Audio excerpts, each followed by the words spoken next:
chug, chug, chug, chug, chug, chug, chug, chug, chug,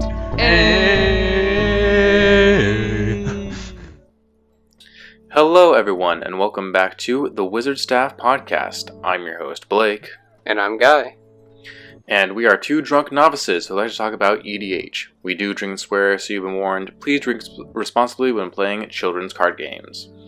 Alright, we just finished part 1 of the new Capenna set review, and now this is part 2, in which we are going to be going over the cards that go in the 99, or the main deck. Previously we talked about the commanders, but now we're moving on and talking about all the exciting new cards that go in your deck. I like how you said exciting when we just said right before this, like, yeah, we're not so high on these charms. I'm trying to build a hype, alright? Yeah, charms. Yeah. Invigorating language. Yeah, so we're going to start off with the multicolor section of this part 2, and then we're going to move into the monocolors in Wooburg order. So here we go. Man, it's like a mega cycle in a sense, because there's all these ascendancies enchantments, and then there's also a charm cycle.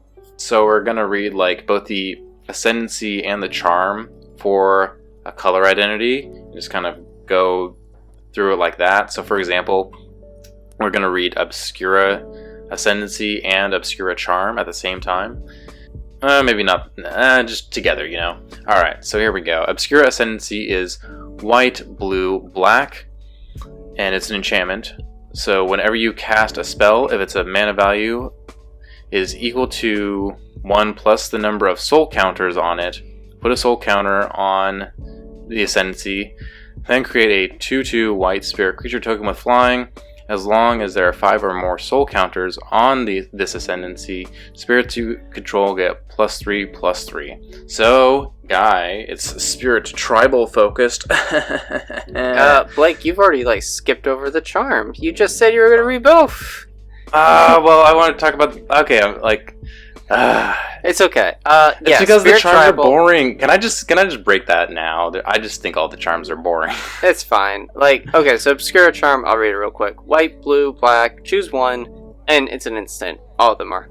Choose one, return target multicolored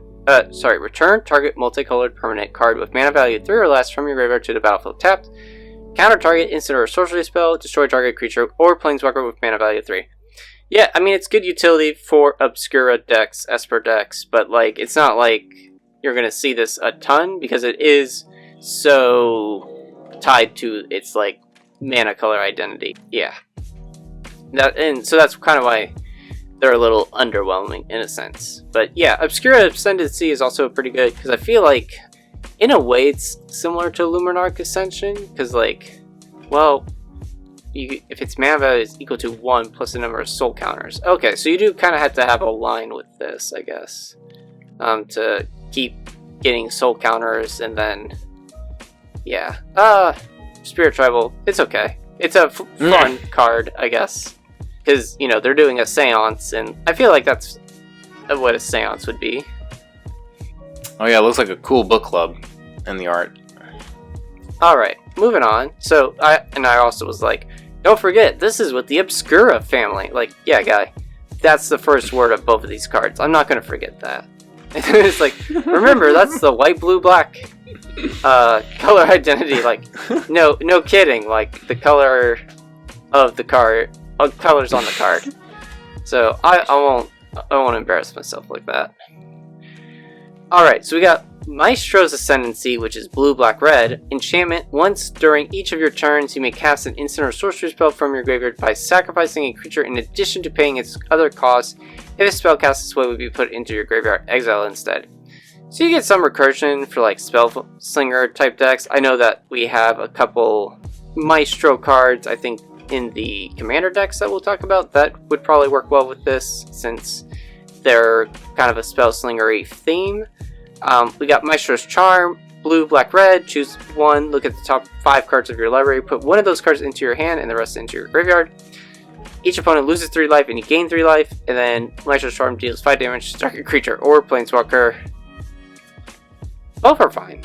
Yeah. Again, like, you're only seeing these in very specific decks. Yeah, like, the fact that the Ascendancy is limited to 1 time during each of your turns, because, like, in theory you could take multiple turns using the blue or red cards. And I guess there's, like, 1 in black, but no one really plays that. You're getting, like, essentially flashback for one of your instance or sorcery spells, which is good value, but then you have to exile it so you can't, like, keep abusing it, which is probably good, so that it's not like you don't just go infinite. Yeah, that's fine. And then the charm. Yeah, the charm is the charm. I think the only the charm cycle that I care about is, like, usually, like, you know, Boros charm or Golgari charm. Like, you know, the 2-color charms. Like, when it comes... Because there has been a previous cycle of, like, 3-color charms. But, like, I had to, like, look them up because I, like, forgot what they were. Because no one plays them. And the same is going to be the case for these. So I'm like, whatever. Yeah, I feel like you'll only kind of see these in abundance now. Because, like, people are going to be a part of the new Capenna hype. But I definitely think they'll, like, fall off the radar after 6 months to a year. I'll say this, if someone actually plays one of these charms, I'll buy them a beer. Yep. I just finished You see it coming now. But you know why I'm not worried? Because no one's going to fucking play these cards. Alright, what's next? Next up is Riveter's Ascendancy and Riveter's Charm. I probably should have said this at the beginning, but each of these Ascendancies and Charms each cost 3 mana, and they're always of their corresponding color identity, so they're each, like, all the Ascendancies and all the Charms cost 3 mana, and so for this one it's like Jund, and then the other, for the Charm, it's Jund. So for the Ascendancy, whenever you sacrifice a creature, you may return target creature card with lesser mana value from your graveyard to the battlefield tapped. Do this only once each turn. So I was super hyped for this card. I was like, whenever you sacrifice a creature, you may return target creature card with lesser mana value. Like, alright, lesser mana value kind of slows it down from being busted, and then it enters tapped, which, like, also further slows it down. But then that last sentence, dude, it's only once each turn. I'm like, god damn it, alright, I guess I'm not going to abuse this card too hard. Yeah, like, it's good, because I feel like, especially in these Riveteer, so, like, I think the overall comments that I'm gonna have is, like, you'll see these cards in the decks that are, like, built around the family, like a Riveteer deck. Like, this will fit into that, but, like, because then, yeah, again, you use this with, like, the Blitz cards, so you, like, blitz something in, and then you sacrifice it, and then you could probably get something else back. So, yeah. Yeah, and then the Charm says, choose one. Target opponent sacrifices a creature or planeswalker they control with highest mana value among creatures and planeswalkers they control. Exile the top 3 cards of your library until your next end step. You may play those cards. Exile target player's graveyard. So I think maybe that last ability of exiling someone's graveyard at instant speed for 3 mana is probably the most, like, haha, gotcha moments that this is going to be played at. I mean, charms are charms, like, they give you flexibility, so, like, there's always that element to charms, like, so they're fine. I'm being really mean. I'm being really harsh on them. No, it's okay. I think so many people in our community are going to be hyping these up, but we're here to be the naysayers. Like, yeah, we're the negative assholes. Oh yeah. Oh, that's so not true. Oh god, Magic Twitter is so toxic. Moving on. So is Magic Reddit. Moving on. Cabaret Ascendancy and Cabaret Charm both cost red, green, white, and the Ascendancy, at the beginning of your upkeep, look at the top card of your library. If it's creature or planeswalker card, you may reveal it and put it into your hand. If you don't put the card into your hand, you may put it on the bottom of your library. Charm. Choose one, deals damage equal to the number of creatures you control to target creature or planeswalker. Creatures you control get +1/+1 and gain trample until end of turn. Create 2 green and white citizen creature tokens. I personally think that, like, probably the first one's the best, just because you're already most likely going to have a bunch of creatures, so like this could be pretty much a kill spell to almost any creature or planeswalker you want. But if not, then early game, I guess you can use it to create 2 green and white citizen creature tokens. And yeah, the Ascendancy is also pretty decent, because you're most likely going to be hitting a creature most of the time, and you can put that into your hand. So that's like extra draw, or it's at least kind of like filtering, which is still good. I think these are the best together. Like the Cabaret nailed it with their corresponding cards. The Ascendancy sort of reminds me of like Naya's version of Phyrexian Arena, you know, because you're in theory like drawing an extra card on each of your turns in a way. Especially if you're building your deck right and this goes in the right deck. The other thing I will say about this too is, okay, so I've made comments that Riveteers, Maestros, and Obscura, you'll see those in the Riveteers, Obscura, Maestro decks, like the specific to the families. But you could just generally play this in most Naya decks, and I think it's still going to be a really good card. Like, it doesn't have to be tied to the Cabaret. Sure. Alright, last one. Okay, this one I'm actually kind of excited for. This Broker's Ascendancy. Not so much Broker's Charm. But Broker's Ascendancy, again, is green, white, blue for an enchantment that says at the beginning of your end step, put a +1/+1 counter on each creature you control and a loyalty counter on each planeswalker you control. So, in Super Friends decks, aka Planeswalker Tribal decks, this is just like, I think, a staple now? Yeah. Yeah. That are within this color identity of Bant, which a lot of them are. Just because the ability to give each of your Planeswalkers a counter, like, on the end of your turn. Like, that's why, like, dude, Atraxa.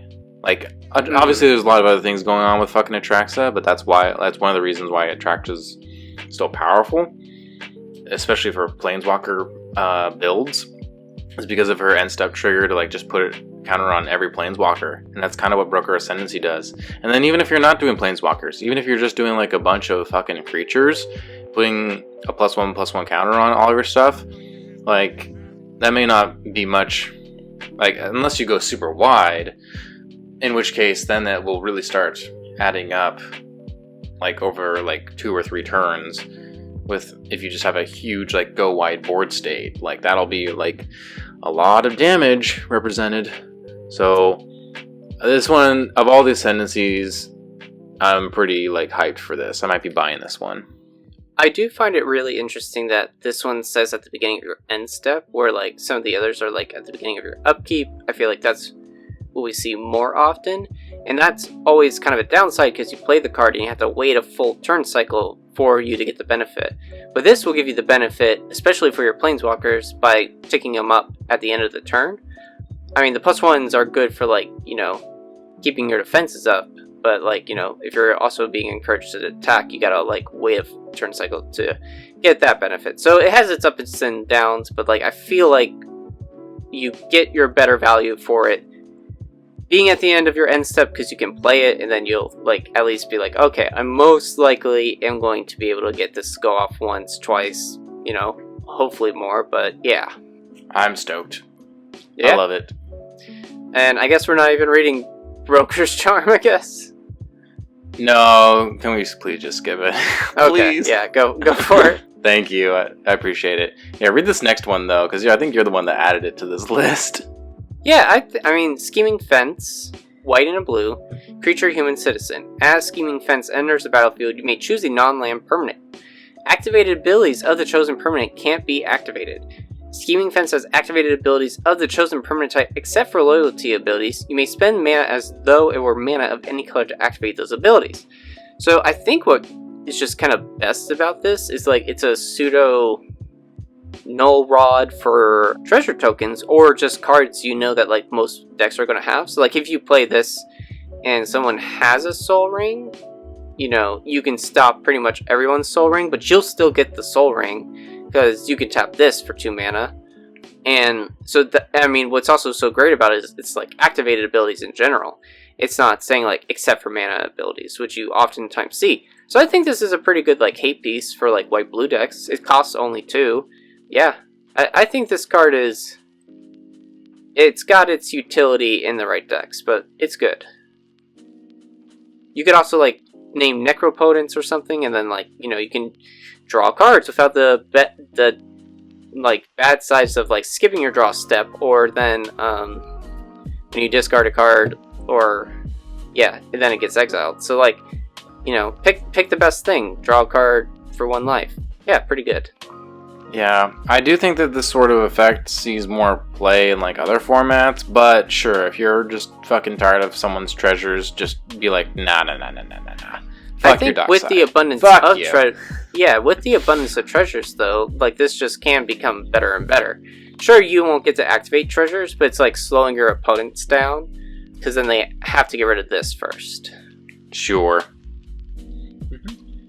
Alright. Let's move on to the monocolors. Yeah, and just a reminder for everyone listening, that means we're going to go in Wooburg order: white, blue, black, red, green. So we're going to start off with a mythic here. It is Halo Fountain. It is 2 and a white artifact. And it's got 3 different tap abilities. So here we go. White and tap. Untap a tapped creature you control. Create a 1/1 green and white creature token. White, tap. Untap 2 tapped creatures you control, draw a card. White, so that's 5 white. Tap. Untap 15 tapped creatures you control, you win the game. So that's a whole lot of text. Basically, at first, you're tapping a creature to make a creature. Then later on, you're untapping 2 tapped creatures to draw a card. So first you're making an army, then you're drawing some cards, and then when you have a fuck ton of creatures, you can basically tap this in some mana and win the game just straight up. So I think there's a number of go wide strategies, especially token decks that have white in their color identity, that can very easily get up to 15 creatures and then just use this fountain thing to fucking win. If like someone also like nuked your army of like 50 tokens over and over again, you're like, fuck it, I'm just gonna make 15 and win the game, fuck it. Yeah, I think this is pretty interesting. I don't think this will go in every white deck, but like it's a semi-good utility piece. This next one I'm a little more excited for. It's Rumor Gatherer, 1 white, creature, elf, wizard. It has Alliance, so whenever another creature enters the battlefield under your control, scry 1. If this is the second time this ability has resolved this turn, draw a card instead. Which, yeah, okay, that's also pretty easy to do in white, get like 2 small creatures. So in my mind, at least for me, I find this to be a better welcoming vampire, because oftentimes like the flash around the table to try and get like 1 card each time, that's like way out there. But like at least I think you can probably get some decent like card filter or card draw off this. I am decently happy for this card. If it only had the first line of text where you scry 1, I probably wouldn't be talking about this card, but because there's the possibility of straight up drawing a card instead, and again, the whole conversation of mono white needing card advantage in this format, so I feel like this is worth talking about and mentioning, like, hey, here's yet another tool. We're slowly getting there, guys. Yeah.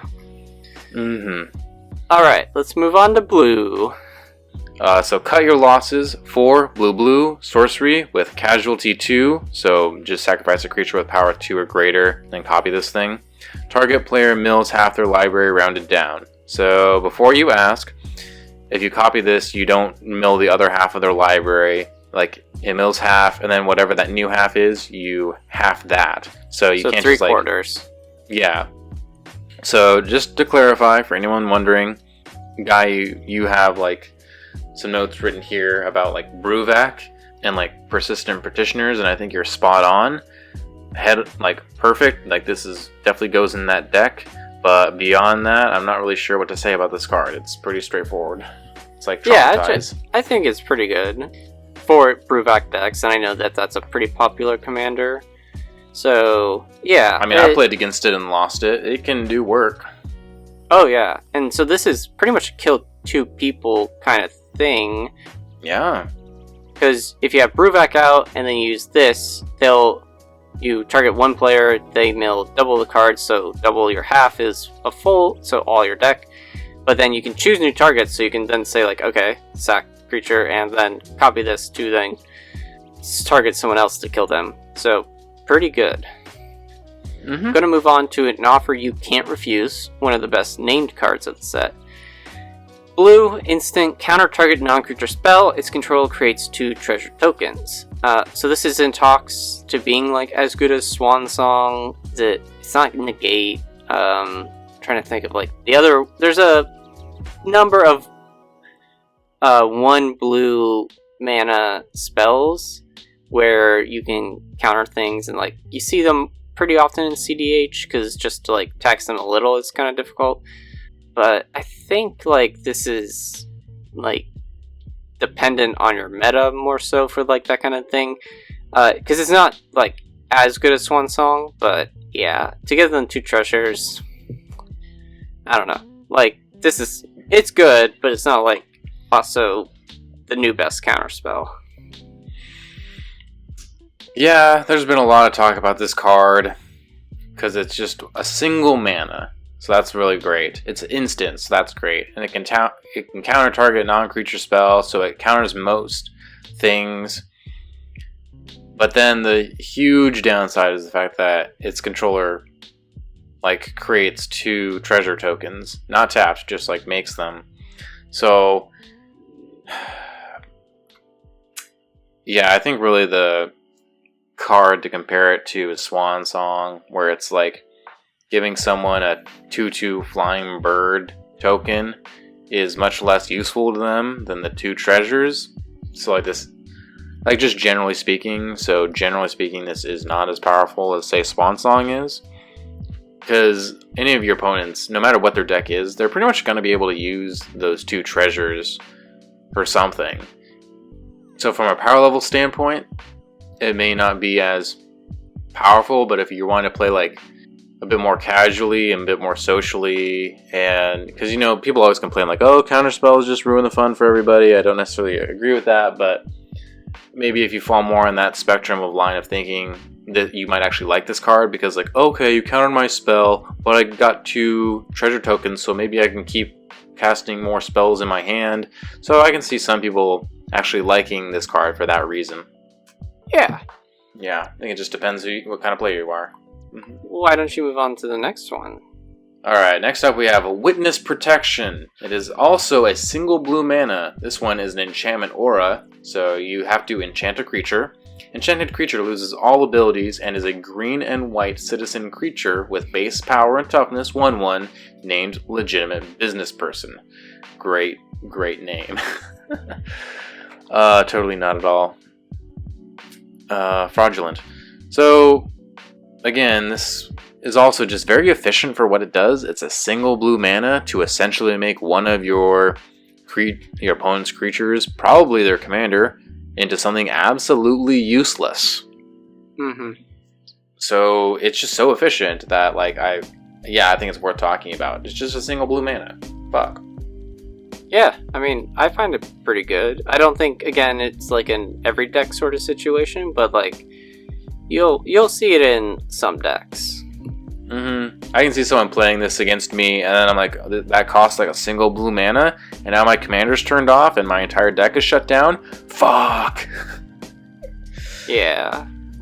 Mm-hmm. Okay, so Slip Out the Back. Another blue mana, instant, put a +1/+1 counter on target creature if phases out. Which is good protection. Like, that's kind of why I threw it in here real quick. Because you can use this at instant speed to, like, take your best creature off the board. But it's not like it has to, like, blink or do stuff where it could lose things. Because, like, phasing, it could, like, also then protect some of your equipment or your enchantments. So, yeah, this is pretty cool. I like this. Yeah, and I mean, I think most of the time, well, again, you could use this to either protect your own creature from a spot removal piece and just like get it back later, or you can use this as a piece of spot removal against like your opponent's creature if they're doing some bullshit, like attacking you or just doing like some activated ability thing or triggered ability that you're concerned about. You can just like get rid of it for a little while, and you don't really mind giving them the +1/+1 counter because it's probably not going to matter, probably. So yeah, this is again just like because it's so efficient. It's a single blue mana at instant speed. Felt like it was worth talking about. Yeah. This next one is not a single blue mana. It costs a little bit more, but this is even the score. X, blue, blue, blue, instant. It says this spell costs blue, blue, blue, less to cast if an opponent has drawn 4 or more cards this turn. Draw X cards. So, there are a good number of blue cards that do this, where they just basically say, like, draw X cards, or target player draws X cards, and then X is in their casting cost as well. This one is fairly unique in the sense that you can get rid of pretty much all the blue pips in this mass draw spell, which a lot of other ones don't. You know, you kind of think of Beacon of Tomorrow or Pull from Tomorrow or Stroke of Genius, and you're always usually left with at least one blue pip. This one, in the right circumstance, like, it can just be like all generic mana that's put into this to draw you those cards. So, and this is also Commander, and I feel like Commander has gotten popular enough, and like people have like started to optimize decks enough where it's like not uncommon for 1 or 2 or just all of your opponents to be drawing like at least 4 or more cards on each of their turns. It's really not that difficult. It's really not. So I feel like you can probably see it coming too, based on decks and based on if you know your play group. Like, I feel like, you know, in our play group, you often can draw tons of cards, more than 4 sometimes, with Sigarda in your enchantments. So, like, yeah, if you know, like, your opponent's decks, I do think that, like, this will cost you more, just, like, X to draw X cards. Mm-hmm. Because you'll know when you want to, like, save it for, specifically. Yeah.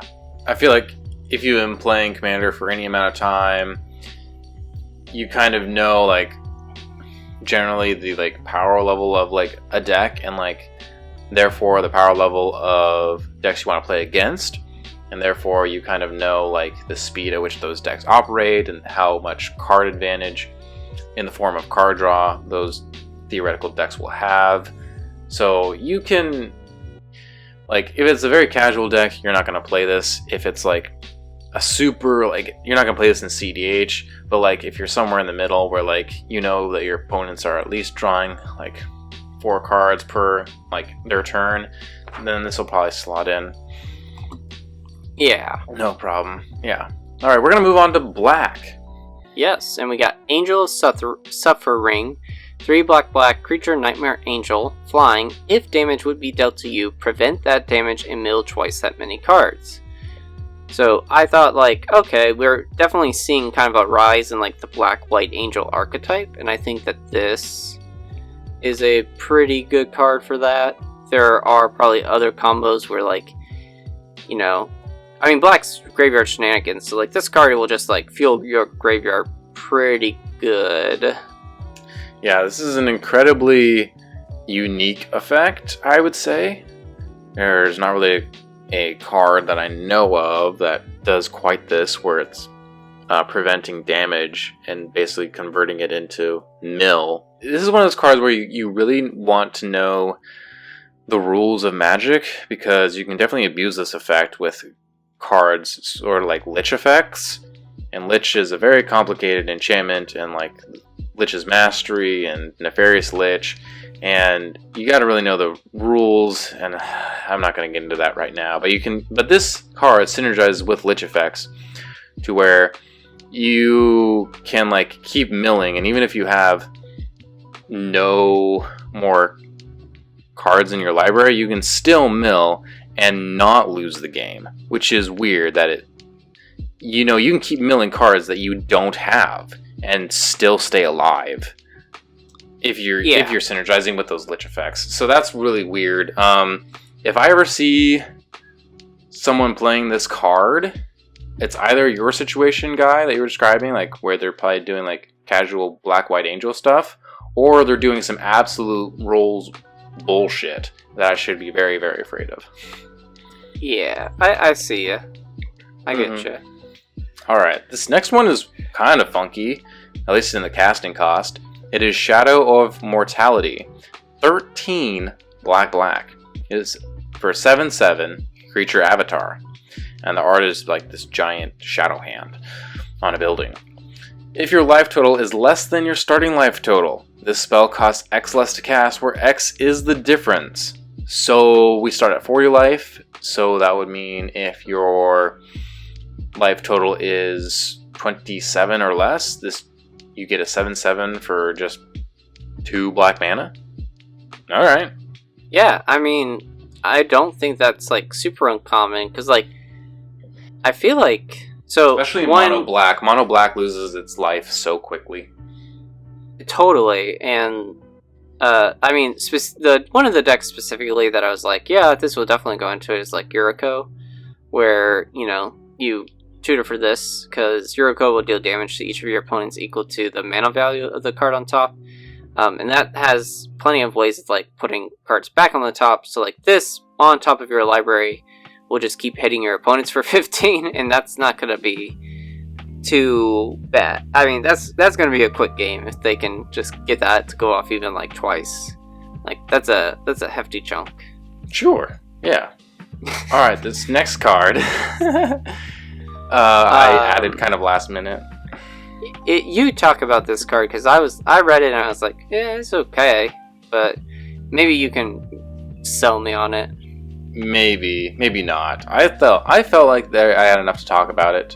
This is Body Launderer, 2 black for a 3/3 creature ogre rogue with Death Touch. But we really care about the next 2 abilities.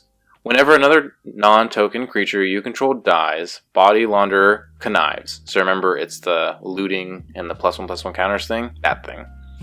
When Body Launderer dies, return another target non-rogue creature card with equal or lesser mana value from your graveyard to the battlefield. So, I'm thinking specifically in Aristocrat strategies. A lot of Aristocrat strategies do use tokens, but there's enough of them where they still just sacrifice creatures, just not like non-token creatures, that you're gonna continuously connive. So you're gonna like draw a card and discard, and so you can basically assemble like you just do that over and over again. You're going to assemble cards in your hand that are perfect for like reanimating or whatever, and then you can fill up your graveyard specifically with the cards that you discarded from the conniving that you will want to reanimate per se. And then, because you've been conniving with those +1/+1 counters, it's making the power and toughness go up. And so you can then use your sack outlets because you're an Aristocrats deck. You can just sacrifice this Body Launderer probably at instant speed to like Phyrexian Altar or Altar Dementia or whatever like altar sort of effect there is. And then you can just get back a non-rogue creature, which is basically pretty much any creature, with lesser power from your graveyard to the battlefield. So it's like you can like do a bunch of conniving and then basically switch this Body Launderer with something in your graveyard that you connived earlier. So I feel like in the right like Aristocrats deck, this is actually really like a strong engine card. It's not like an infinite mana card like Pitiless Plunderer or a number of other cards, but it's just like potentially like really strong value in that strategy. Sure.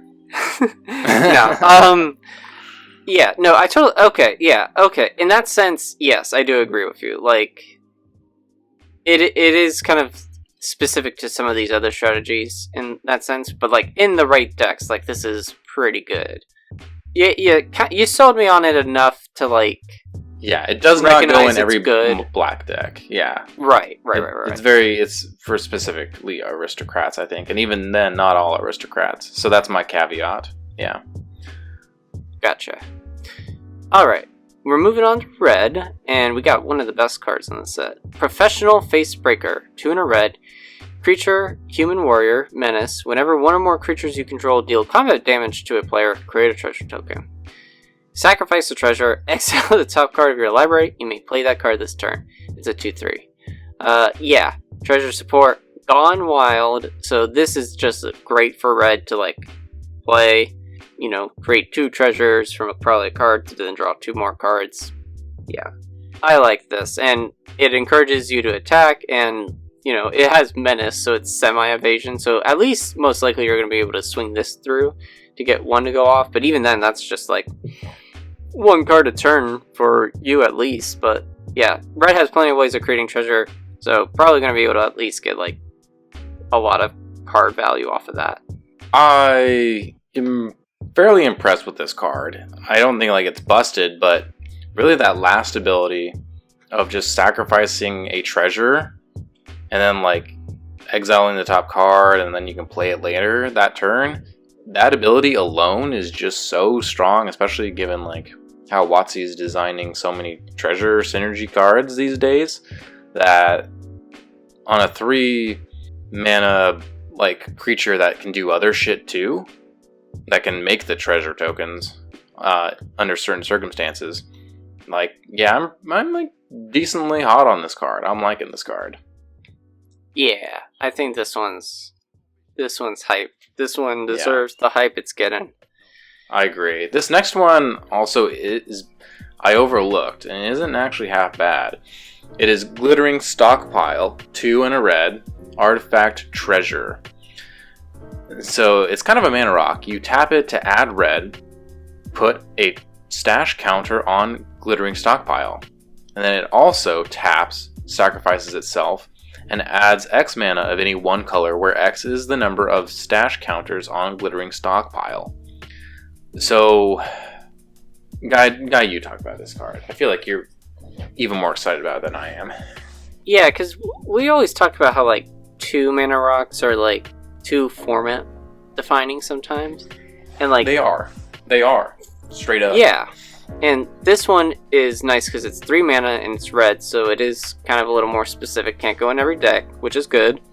And it's an interesting one because it is very red in the sense like you can kind of like create this mega treasure, and it's good that like you don't have to put mana into then putting counters on this card, which I think most oftentimes you'll see stuff where it's like, you know, tap, cost 2, and then you can put a counter on it, and then like later at some point you can sack it to like get the value.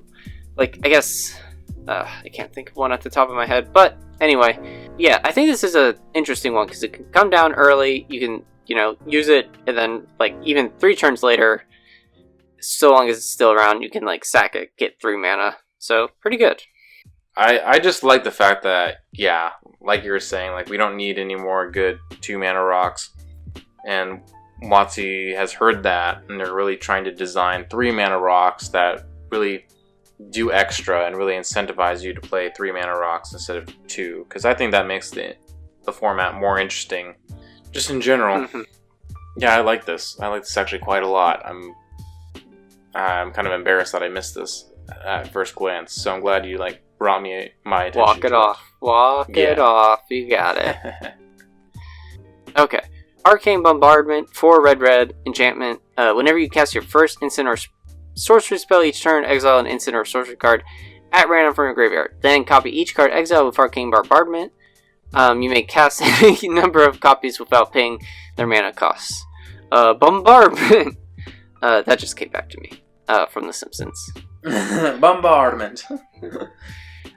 Yeah, so like this is pretty good, I think, with like most of the, like any extra turn spell, if you are able to exile it with this under, and then like every time then you cast, well, then like you know, so you exile it in a extra turn spell, get an extra turn again, and then like whenever you then go cast your next instant sorcerer in your next turn, hopefully then you can get the benefit of like the extra turn again. So you know, it's nice in that way. Yeah, I think you gotta kind of build around it a little. Yeah. My main issue is the fact that this is done at random, and there are certain like spell slinger decks, especially like Is It decks, that this is just gonna like win you the game, but it just might literally take you 25 minutes because it's random. And you're gonna have to like roll some dice and use like your like random number generator on your phone, and it's gonna take forever, and it's not gonna be a deterministic win. And because of that, I think actually playing this card is gonna be fucking awful. Awful to play against. And I guess you're, and also what you just described, like I don't want to do that either. Yeah, so I'm actually not. I know people like this, but I guess I would have taken this off the list actually now. Because like it's nice, like because you can cast it without paying it. Yeah, but I think actually just like actually playing against this, it's gonna be not fun. It's gonna be a nightmare to actually play and play against. Yeah. All right. This next one is Structural Assault. 3 red sorcery. Destroy all artifacts. Then, Structural Assault deals damage to each creature equal to the number of artifacts that were put into graveyards from the battlefield this turn. I am much more happy about this card. This, it's what red can do. It's in red's color pie. It can destroy all artifacts. And then, based on the number of artifacts that were destroyed, you basically like nuke creatures. I do like how it's worded in a way where like you cast Structural Assault and then your opponents are like, well, I'll just sacrifice all of my treasure tokens to like avoid it. And because it's worded in a way where it will, like, Structural Assault will see those treasures going to the graveyard and still deal all of the damage. And so it's wording like that where I'm like, this is a cool card. I like this card. Yeah. Because it's nice, too, that it's, sacking treasures. So, like, this card will also punish your players for, like, playing the treasures. Because then either they get destroyed or they still have to sack them and you'll still do the damage. It's always hard because like mono red decks really do a lot of them rely on artifacts typically, so it's rough when all these red cards say destroy all artifacts, because then that means you're often destroying your own stuff. That's why Vandal Blast is so great. It's because like you're playing mono red and like you're relying on your artifacts, you overload Vandal Blast and you're destroying everyone else's artifacts, so that's why Vandal Blast has seen so much play. But this one, no, it's the issue with a lot of other red cards where it destroys everything. So unless you can protect your artifacts, and like maybe you're not limited to mono red, like I'm not so sure how many people are actually going to play this card. We'll see. Yeah, we'll see. Ooh, we're starting to get spicy cards here. Oh, yeah, this Gold Hound. Red mana, artifact creature, treasure dog. First strike, menace. Sacrifice Gold Hound, add 1 mana of any color, and it's a 1/1. So yeah, this is just pretty good. It's got menace. You can sack it to do like combat tricks, get some mana. Yeah, this is good. This is good. I really like this. Just the fact that it is a 1-drop creature.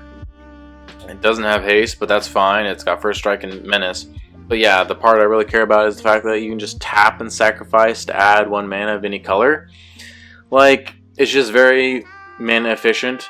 It feels very red. It's like, green's got mana dorks, and this one it's like very ritualistic because you do have to sacrifice it. It's probably good that it doesn't have haste, because otherwise you could sacrifice it the turn you play it, and that would probably be too strong. Maybe, I don't know. But overall, I just like this card because it does synergize with a good number of commanders that have like red in their color identity. Like I'm thinking about like Dargo, I'm thinking about like Corvold. There's a number of commanders that are really going to want this card, like just because it sacrifices itself and also makes mana at the same time. There's a lot of commanders that want that ability. Totally. Does Prosh want this or no? I forget what Prosh does exactly. And now I forget how to spell Prosh. Is it? There we go. When you cast a spell. Oh no, you don't want this because you have to sack the creature to Prosh. Never mind. I mean, it's a still good card. Okay. All right, Blake. Next card. Oh God, this fucking card.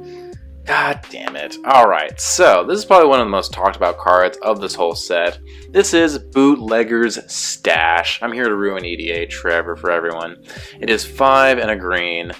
It's an artifact, and it's very simple. Lands to control have tap, create a treasure token. That's it. That's it. So, it's a 6-mana artifact that has that line of text. So... Should I talk about this, or do you want to talk about this? You can go first. I mean, like, yeah, it's strong for sure. Like, don't get me wrong, but I don't think this is for, like, every green deck. It definitely depends how you build your green deck, I think. Like, you got good examples. Yeah. So, you go. So, okay, first talk about the card and how it actually functions. Like, if you're using this card to, like, mana fix all of your mana, like, say, like, you don't have a bunch of money, and so you can't afford all those dual lands, and you're just playing, like, a more affordable mana base, and you're playing this card to, like, mana fix you, so that your lands essentially are making any color mana you need, then this is kind of a bad rate, because you're spending 6 mana to do that. So, like, if you're already struggling to, like, tap for the right colors of mana, it's going to be hard to get up to 6 mana in the first place. And then, I mean, why do that when you could play something like Cryptolith Right, which would serve that function? Now, if you're playing this card for a different purpose, like, if you're using this card in synergy with, like, land untappers, such as Wilderness Reclamation or Seedborn Muse, and just getting, like, multiple treasures per rotation of the table, then you're really cooking with gas, and you're gonna do some insane shit. If you're using this, if you're using this card specifically so you're generating treasures, so you're doing specifically treasure-related synergies, then this can also be quite strong. But so it really just depends on, like, what your deck is doing with those treasures, and, like, what you're trying to do, what your goal is with this card, because it could either be fine or quite powerful.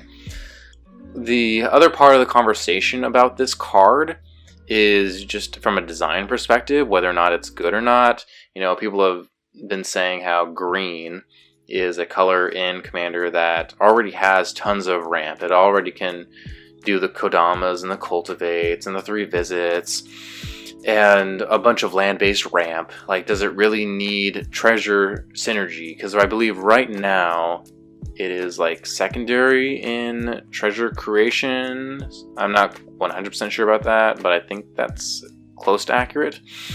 And so I think you're correct. Yeah, so, like, we've been seeing cards such as, like, Old Gnawbone and Tireless Provisioner. Both cards that are green and can create treasures, and in the right decks are very strong. And so, yeah, it's just part of the conversation of, like, does green really need all this really amazing treasure generation and synergy when it already has so many other ramp? And so that's part of the conversation in the zeitgeist right now. And I think this is just adding to that. Like, we don't know about this. Yeah. It's definitely going to be interesting to see where this card is in a year. Like, I'm generally... This is probably the card I want to watch the most. Like, am I actually going to be seeing this card a lot? Or is this just going to be... I think this is one of the most expensive cards in the set. Like, obviously it depends on what version you get. Like, you know, there's so many fancy foil versions of things and foil etched versions of things. But I think this is one of the more expensive cards. Even just on I think, like, the base level version of it is, like, currently as low as, like, $31. Yeah, so we'll see. Okay. Because, like, I mean, it will probably be best in EDH if it does get totally. This is totally an EDH card. Yeah. Yeah. Absolutely. Alright. So we got our last green card, which is just GalaGreeters. 1 green, creature, elf, druid, alliance. Whenever another creature enters the battlefield under your control, choose one that hasn't been chosen this turn. Put a +1/+1 counter on GalaGreeters. Create a tapped treasure token, and you gain 2 life. So I think these are all like fairly good. The tapped treasure tokens is nice because, like, you know, just to create more treasure tokens again, like, because green, you know, has plenty of ways of creating creatures, so, like, at least it's slowing down on mana a little. A tapped treasure token is, I guess, like, similar to a mana dork when it comes into play if it doesn't have haste, so... But, yeah, so I digress. I liked it, and the other cool thing that I was just going to mention about this is, like, this card got, like, 15 different versions of it. Because it's now a, card where every country, like, gets it as a promo, but, like, depending on the country where you buy, it will have a different artwork, kind of like, that ties in with the country. And I think they plan to do that moving forward. Yeah, we got, like, a Chinese version, we got an American version, we got a Korean version, we got a Russian version, Italian, French. Yeah, and so it's really cool, because I do like the customization of that. Like, let's see, we got 1, 2, 3... 13. We have 11 different versions. I'm on Scryfall, and there are currently 13 different versions. So we have 4... No, I'm doing math wrong. We have 12 different artworks. There are 13 different versions because you have a extended border, and then you have, like, a normal frame. And those two share the same artwork. It's still easier to understand than that one Teferi card that had, like, 13 different arts with just slightly different coloring, wavy looking things in the art. Yeah, that's true. Because that was, like, 4 different time faces, 4 different colors, so it came out to, like, 6. Master of Time, that was some bullshit. Yeah. It's like, oh my god.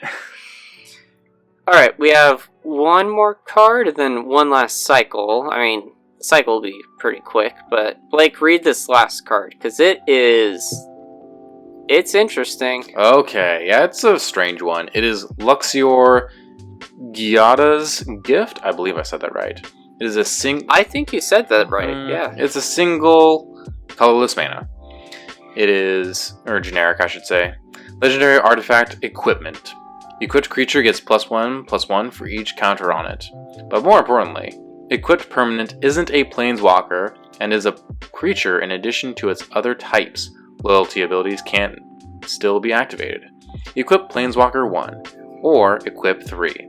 So, this is an equipment that equips on... You're mostly going to be equipping it onto a planeswalker and then turning that planeswalker essentially into a creature. And then doing some weird bullshit to, like, abuse that now that it's essentially changed into a different card type. Yeah? Mm-hmm. Yeah. That's weird. It's cool, though. Yeah, I was trying to find the rules notes, the release notes for this, because it is the first of its kind. So I was just trying to, like, see if there's any clarification. Yeah, it's interesting because it kind of protects your planeswalker in a way where, like, you can't now directly attack the planeswalker. So it won't be losing its loyalty counters when it gets attacked, just when you, like, use the minus. So...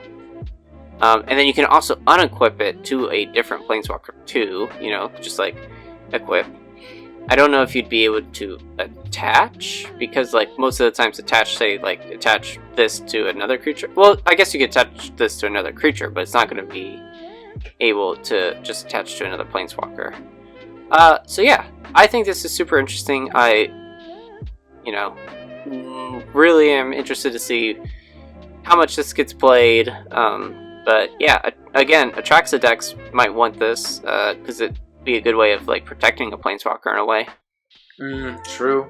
Yeah, because, like, planeswalkers in this format are generally weaker than in other formats, because, you know, you can just, like, have your opponents attack into them for essentially, like, no real downside to your opponents. Not, like, hardly ever. Mm-hmm. So, yeah, I like this.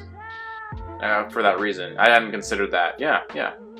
And so the last bit of cards we're just going to talk about, but, you know, we had the Triumph cycle 2 years ago with Ikoria. They just finished it off. So there's one for each of the families, each of the 3 color identities. I say, like, if you're running one of those 3 color identities, then, like, yeah, run these cards. Pretty straightforward. It's just nice that, you know, we got this finished cycle. Yeah, it's nice to have some completion to things. That being said, yeah, just play them if you're on a budget. Yeah. Mm-hmm. Blake, we didn't write it again, but, like, best card? Oh, shit. What do you think? Probably Which of the charms is the best card? Oh my god, get out of here. All the charms suck. I don't know about the kind of stuck between Bootlegger's Stash, the thing that makes your lands into treasures, essentially, and that Professional Face Breaker because of converting treasures into, like, temporary card advantage. I mean, the cop-out answer is like, well, it depends on which deck it goes in, but from a general perspective, I think it's either of those 2 cards. Yeah, I could totally agree, because, like, it does depend, too, on the deck a lot. I think, like, a lot of the cards we talked about will see play in, like, very specific decks, but, you know, I don't think this set came out with a bunch of stuff that are, like, automatic staples, which is mostly because, like, most of them require, like, several colors. Mm-hmm. So, yeah, like, Professional Face Breakers probably goes now in a majority of red decks. Bootlegger's Stash, great card, but, like, probably a little more specific to, like, certain green decks, kind of what you were talking about. So, yeah, but I agree. And then the Triumphs will definitely be popular. Sure, I always underestimate how much lands get played, even if they're, like, more budget options. Yeah.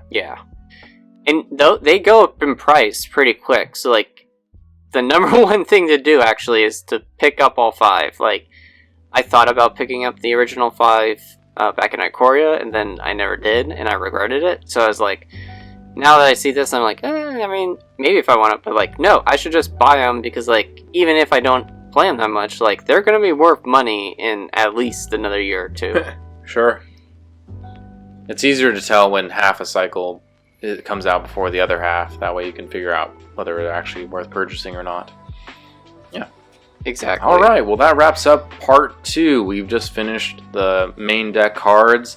So in part 3, we're going to be reviewing the Commander Precons that came in conjunction with this new Capenna set. Hopefully that'll be, like, also an hour. We'll see. Maybe it'll be like an hour and a half. We'll find out. But for now, we want to thank you guys for listening. We are the Wizard Staff Podcast. You can listen to us on iTunes, Stitcher, Spotify, YouTube, and anywhere else you listen to your podcasts. Make sure to leave a like and review. You can follow us on Facebook, Instagram, and Twitter at WizardStaff101. You can send us an email at thewizardstaff101@gmail.com if you want to bitch and complain about how stupid we are. We want to thank you so much for listening, and we hope you have a great night. Peace out. Peace.